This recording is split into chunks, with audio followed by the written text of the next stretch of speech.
ఇదే RTV app వార్తల్ని క్షణాల్లో చదివే అవకాశం ఉంటుంది. ఒక న్యూస్ పేపర్, ఒక టెలివిజన్ ఛానల్ మీ చేతుల్లో ఎప్పుడూ ఉంటాయి. నైరుతి బంగాళాఖాతంలో ఉన్నటువంటి అల్పపీడనం అది ఈరోజు మరింతగా బలపడి తీవ్ర అల్పపీడనంగా మారి ప్రస్తుతం అదే రీజన్లో ఉంటూ నెక్స్ట్ 24 అవర్స్ వరకు చూస్తే ఇది it moves likely to move in north west direction, అంటే వాయు దిశగా వెళ్తూ it reaches north Tamil Nadu and south Andhra Pradesh coast reach అయ్యే ఛాన్స్ ఉంది.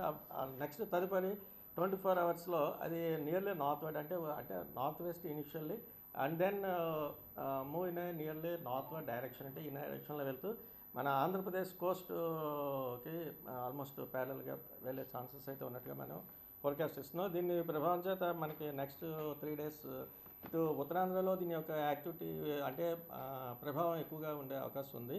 అలాగే దక్షిణ కోస్తా వరకు కూడా కొంతమేర ఉంది. ఈ రోజు వరకు చూస్తే మనం నెక్స్ట్ కమింగ్ 24 అవర్స్లో ఉత్తరాంధ్రలో అయితే ఉత్తరాంధ్ర దక్షిణ కోస్తా 2 చోట్ల కూడా పలు ప్రాంతాల్లో ఒక మాస వర్షాలు, కొన్ని జిల్లాలకు అయితే 1-2 చోట్ల భారీ వర్ష సూచన కూడా ఇస్తున్నాం ఈ రోజుకి. ఇవి ముఖ్యంగా ఇటు దక్షిణ కోస్తాలో అయితే నెల్లూరు, ప్రకాశం అండ్ రాయలసీమ, తిరుపతి జిల్లా, అలాగే ఉత్తరాంధ్రలో అయితే అనకాపల్లి, విజయనగరం, విశాఖపట్నం, కాకినాడ జిల్లాలకు అయితే 1-2 చోట్ల భారీ వర్షం వస్తుంది నెక్స్ట్ కమింగ్ 24 అవర్స్.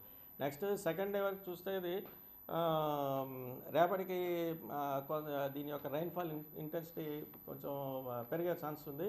ఈ ఉత్తరాంధ్రలో ఉన్నటువంటి కాకినాడ, అనకాపల్లి, విశాఖపట్నం, విజయనగరం ఈ జిల్లాలకు అయితే భారీ నుంచి అతి భారీ వర్షపాతం 1-2 చోట్ల నమోదయ్యే ఛాన్స్ ఉంది. అలాగే నెక్స్ట్ హెవీ రైన్స్ కూడా కొన్ని జిల్లాలకి వచ్చే అవకాశం ఉన్నట్టుగా మనం ఐఎండీ ప్రెడిక్షన్ చేస్తుంది. అవి Alluri Sitaramaraju, Srikakulam district, Konaseema and south క్యాప్లో ఉన్నటువంటి నెల్లూరు అండ్ రాయలసీమలో, తిరుపతి ఈ జిల్లాలకైతే రేపటికి 1-2 చోట్ల భారీ వర్ష సూచన కూడా మనం తీసుకున్నాం. అలాగే నెక్స్ట్ దీని యొక్క ఈదురుగాలి ప్రభావం కూడా క్రమేపీ ఇంక్రీజ్ అవుతుంది. ఈరోజు వరకైతే ఆల్రెడీ దక్షిణ కోస్తాలో అయితే ఆల్రెడీ కమెంట్స్ అయ్యేవి. ఈదురుగాలి ప్రభావం గంటకి 35 నుంచి 45 kilometres, sometimes it may go up to 55 kmph.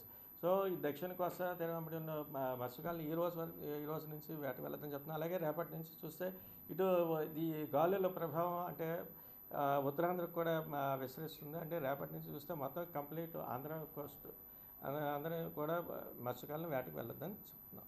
35 to 45 kilometers per వరకు ఉంటుంది దక్షిణ కోస్తా. రేపటి నుంచి ఎంటైర్ ఆంధ్రప్రదేశ్ కోస్ట్ అంతా కూడా ఈ రేంజ్లో అంటే in between 35 to 45 kmph and sometimes maximum it may go up to 55 kmph.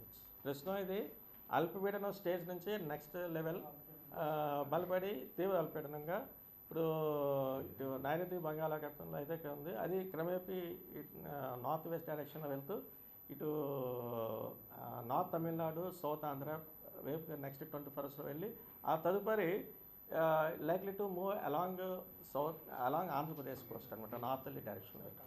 No further intensification గురించి ఏం చెప్పట్లేదు. మరిన్ని వీడియోస్ కోసం ఛానల్ ని సబ్స్క్రైబ్ చేయండి, లేటెస్ట్ అప్డేట్స్ కోసం వాట్సాప్ ఛానల్ ని ఫాలో చేయండి అండ్ లింక్ డిస్క్రిప్షన్ లో ఉంది.